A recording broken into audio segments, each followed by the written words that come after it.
The year was 1997.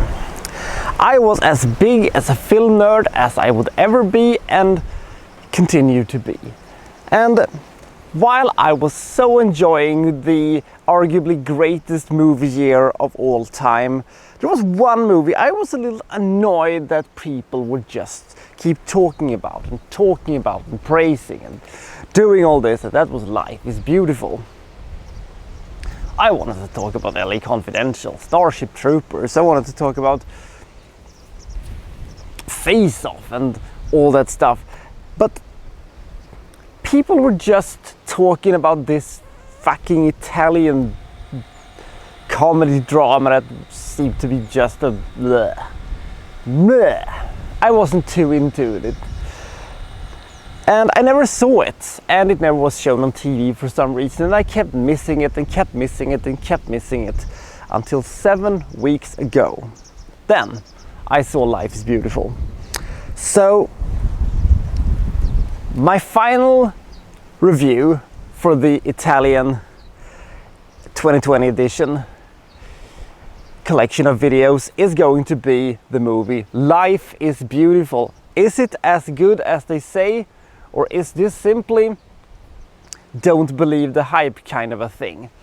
By the way, it turns out that this is the only movie from IMDb's top 250 movies list that I haven't seen in the top 50 category. So I felt it was time to finally see it. So, without any further ado, let's take a look at Life is Beautiful from 1997.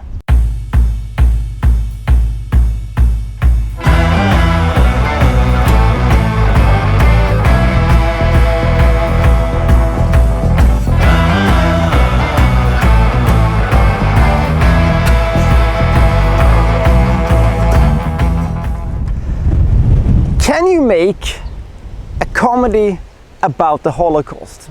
Roberto Benigni says, yes you can, and he did. And this is loosely inspired by what happened to Roberto Benigni's father, and I don't know if it's exactly the same thing, but I'm thinking that he probably, exaggerated lots of stuff and, took stuff from elsewhere, but I wouldn't be totally surprised if there was a lot of stuff in this movie that actually happened for realsies.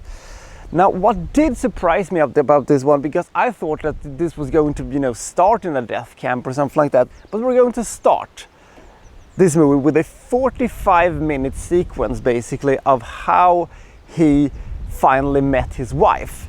It is hilarious. It is a bunch of very Italian skits that ranges from very, very funny to extremely hilarious and extremely zany.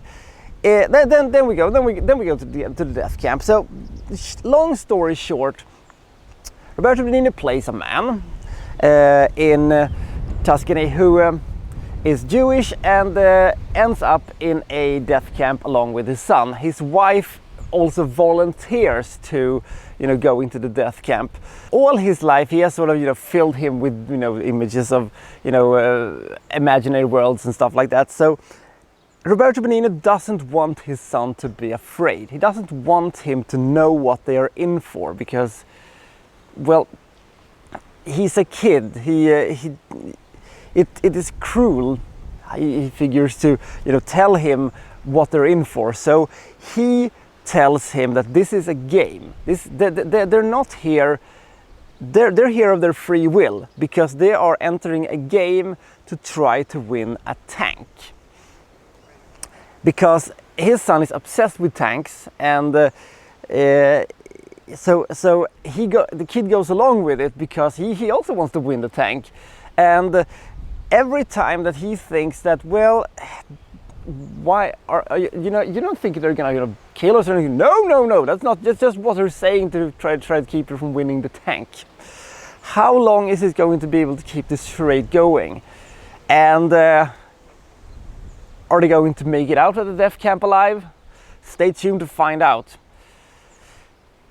This movie is a fucking masterpiece. I was so blown away about how good it was.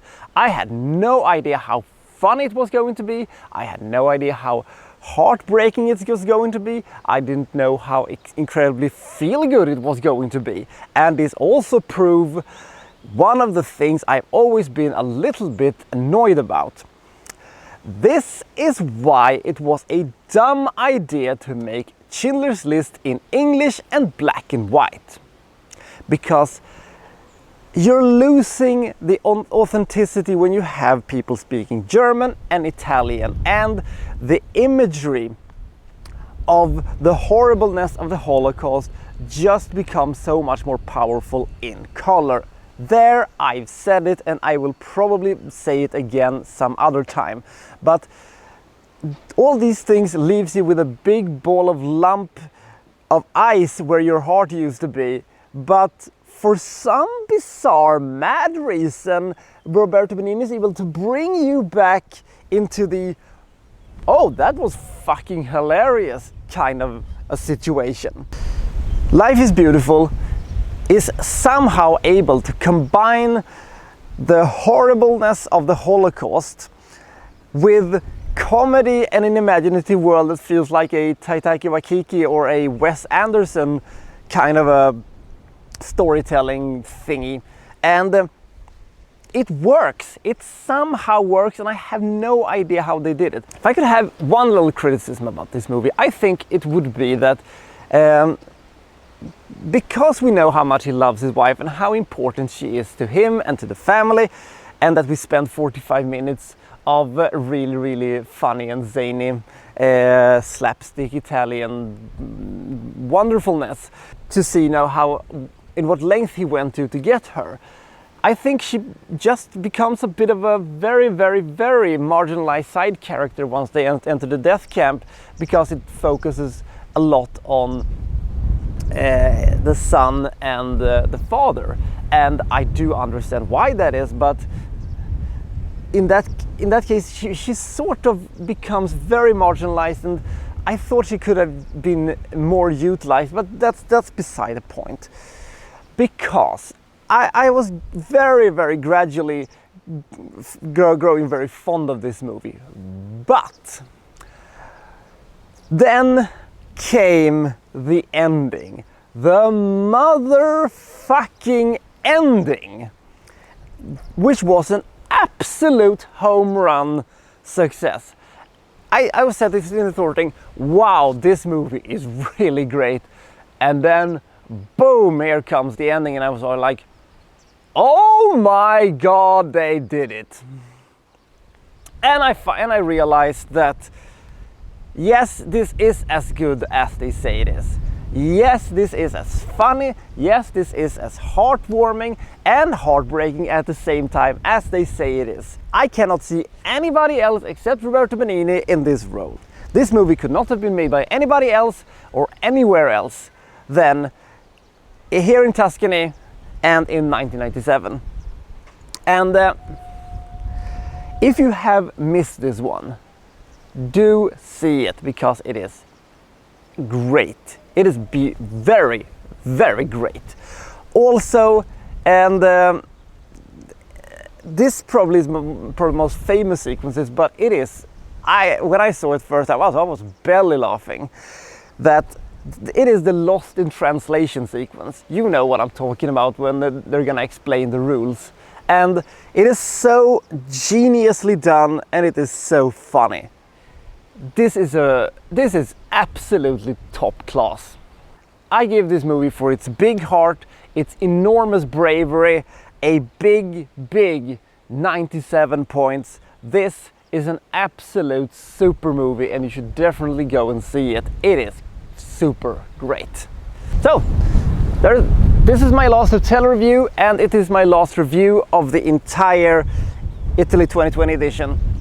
And so I hope you have enjoyed me, because now I have to go back to boring old home and review movies from forests and Stockholm and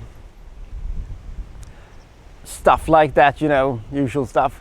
But I'll see you next time from, well, so and so reviewing, well, such and such. Thank you for watching. Thank you very much.